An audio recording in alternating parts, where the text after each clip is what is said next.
ஆதாம், ஏவாள். நீண்ட காலத்திற்கு முன்பு கடவுள் ஏதேன் தோட்டம் என்று அழைக்கப்படும் ஒரு அழகான தோட்டத்தை உருவாக்கினார். இந்த தோட்டத்தில் பல அற்புதமான விஷயங்கள் இருந்தன. வண்ணமயமான மலர்கள், உயரமான மரங்கள் மற்றும் நிறைய சுவையான பழங்கள். கடவுள் முதல் ஆணும் பெண்ணுமான ஆதாம் ஏவாளை இந்த தோட்டத்தில் வாழ வைத்தார்.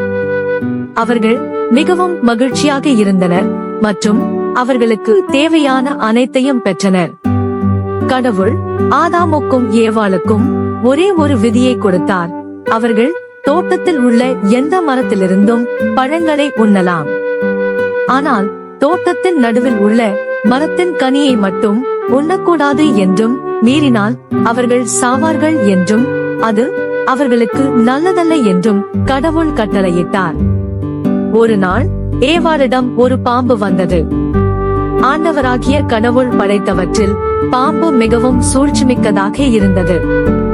அது அவளிடம், கடவுள் உங்களிடம் தோட்டத்தில் உள்ள எல்லா மரங்களிலிருந்தும் உண்ணக்கூடாது என்றது உண்மையா என்று கேட்டது. அதற்கு ஏவாள், தோட்டத்தில் இருக்கும் மரங்களின் பழங்களை நாங்கள் உண்ணலாம். ஆனால் தோட்டத்தின் நடுவில் உள்ள மரத்தின் கனியை மட்டும் நீங்கள் உண்ணக்கூடாது, அதை தொடவும் கூடாது. மீறினால் நீங்கள் சாவீர்கள் என்று கடவுள் சொன்னார் என்று பதிலளித்தாள். பாம்பு தந்திரமாக, நீங்கள் சாகவே மாட்டீர்கள், ஏனெனில் நீங்கள் அதிலிருந்து உண்ணும் நாளில் உங்கள் கண்கள் திறக்கப்படும். நீங்கள் கடவுளைப் போல் நன்மை தீமையை அறிவீர்கள் என்பது கடவுளுக்கு தெரியும் என்று கூறியது. ஏவாள் மரத்தை பார்த்தாள். அதன் பழம் சுவையாக இருப்பதையும் அவளுக்கு ஞானம் கொடுப்பதையும் கண்டாள். அவள் கொஞ்சம் பழங்களை எடுத்து சாப்பிட்டாள். ஆதாமுக்கு கொஞ்சம் கொடுத்தாள், அவனும் சாப்பிட்டான். அவர்கள் பழத்தை சாப்பிட்டவுடன் அவர்களின் கண்கள் திறக்கப்பட்டன. அவர்கள் ஆடையின்றி இருப்பதை உணர்ந்தார்கள். ஆகவே அத்தி இலைகளை தைத்து தங்களுக்கு ஆடைகளை செய்து கொண்டனர். பிறகு கடவுள் தோட்டத்தில் நடக்கும் சத்தத்தை கேட்டு பயந்து ஒளிந்து கொண்டார்கள். கடவுள், நீ எங்கே இருக்கிறாய் என்று கேட்டார். அதற்கு ஆதாம், உம் குரல் ஒலியை நான் தோட்டத்தில் கேட்டேன்.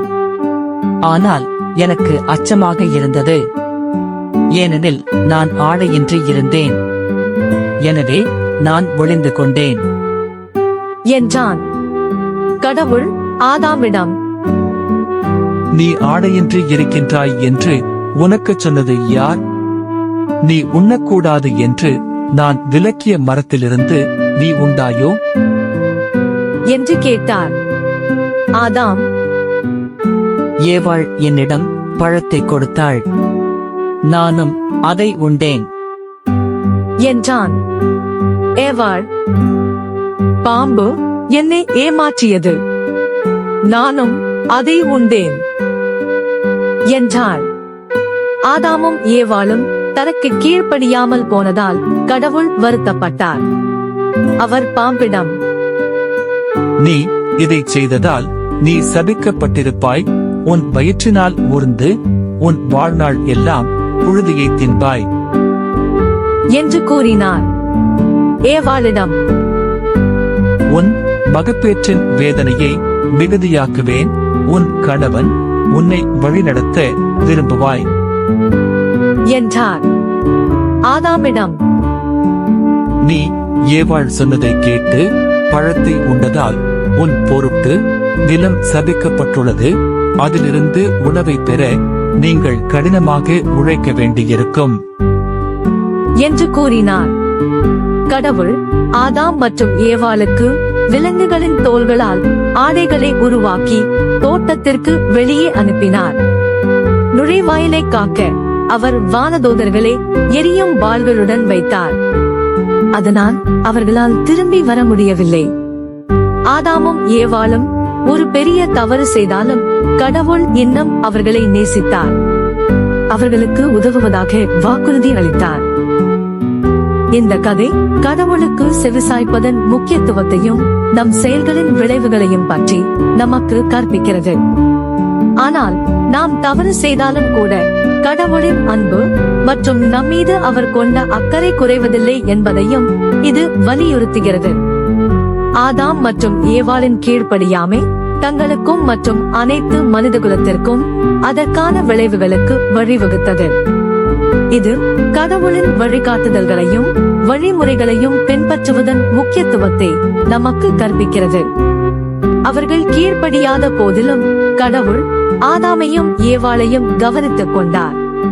அவர்களுக்கு ஆடைகளை வழங்கினார். தொடர்ந்து அவர்களை கவனித்து வந்தார். நாம் தவறு செய்தாலும் கடவுளின் நிலையான அன்பு மற்றும் கருணையை பற்றி இது நமக்கு கற்பிக்கிறது. இந்த கதை கடவுளுக்கு கீழ்ப்படிவதன் முக்கியத்துவத்தை புரிந்து கொள்வதற்கும் அவர் மீது நம்பிக்கை வைப்பதற்கும் வழிகாட்டுகிறது. நன்றி.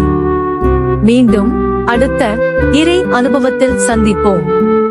அதுவரை இறைவனில் வளர்வோம்.